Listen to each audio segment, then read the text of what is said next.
Welcome into CBS Sports HQ. Amanda Guerra, Chris Hassel with you here, talking about the NBA draft like 2020. A little bit unpredictable, a little bit wild. I think we knew the three players that were going to go 1, 2, 3. We didn't know what order they would go in specifically.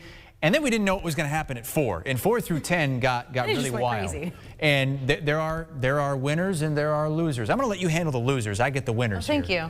From our three experts, Gary Parrish, Avery Johnson, and Matt Norlander. Gary, you go first. Who was your winner from the NBA draft? The Charlotte Hornets, because they got the player I believe is the best prospect in this draft with the 3rd pick. LaMelo Ball has real star potential. I emphasize the word potential. We're not talking about a sure thing here, but if he becomes the best version of himself that is possible, then he is going to be an all-star in this league, and Michael Jordan's going to feel real good about it. I believe it's the New York Knicks with Obi Toppin.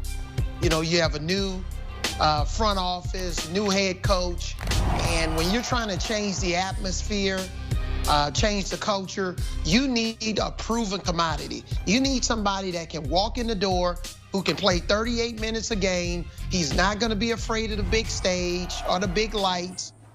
This kid's, you know, the best player in college basketball last year, well coached by Anthony Grant. He's tough. He can play on both ends of the floor. He can play multiple positions, be a much improved shooter. You can imagine him dunking in the Garden. It's going to be lights out for Obi Toppin. So the New York Knicks is definitely a winner with Obi.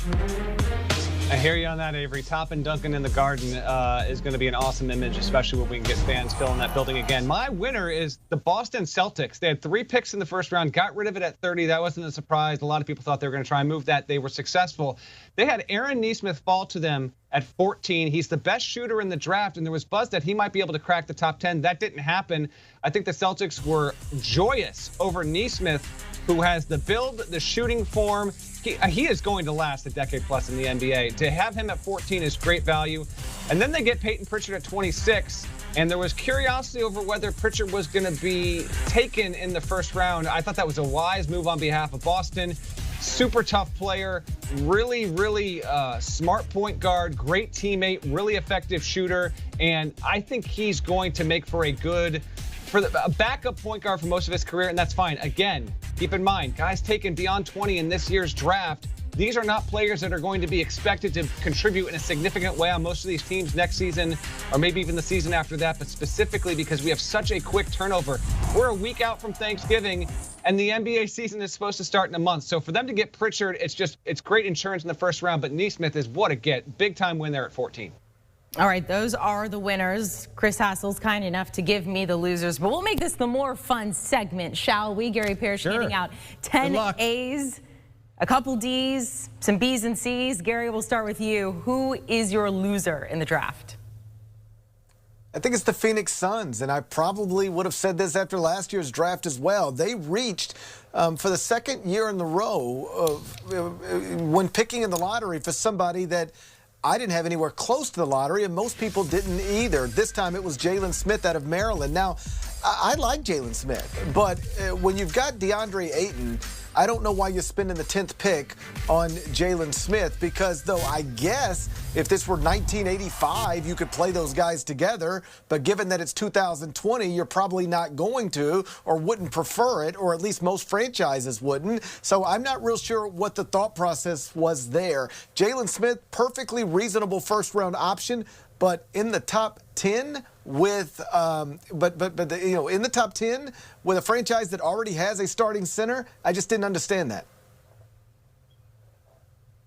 Well, I think the loser, the Chicago Bulls, taking Patrick Williams. I was just shocked, probably more shocked than Norlander and Gary and Matt put together. I just didn't have him going this high in the draft. We've all done our evaluation of all of these draft picks. We've seen them before. I've watched this kid play on the AAU level, you know, watched him play obviously at Florida State. But I didn't see any type of an it factor where I would have this kid, especially in the top 5. So we wish all of these kids the best. But as we sit today, I thought this was more of a D+ type of a pick.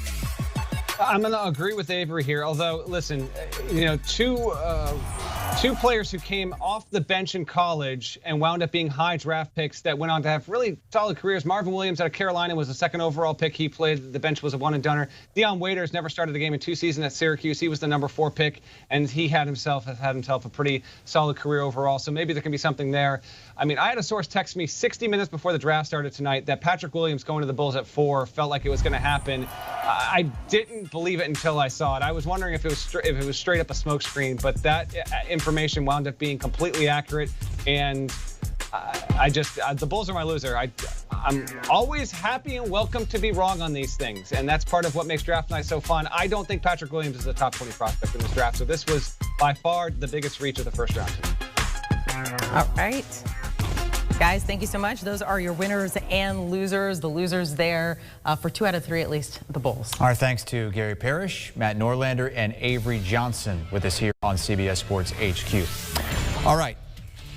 Obi Toppin fell to 8. I'm still surprised about that. New York Knicks, congratulations. I'm looking forward. I'm a Bulls fan. I'm looking forward to watching Obi. I want your own grade.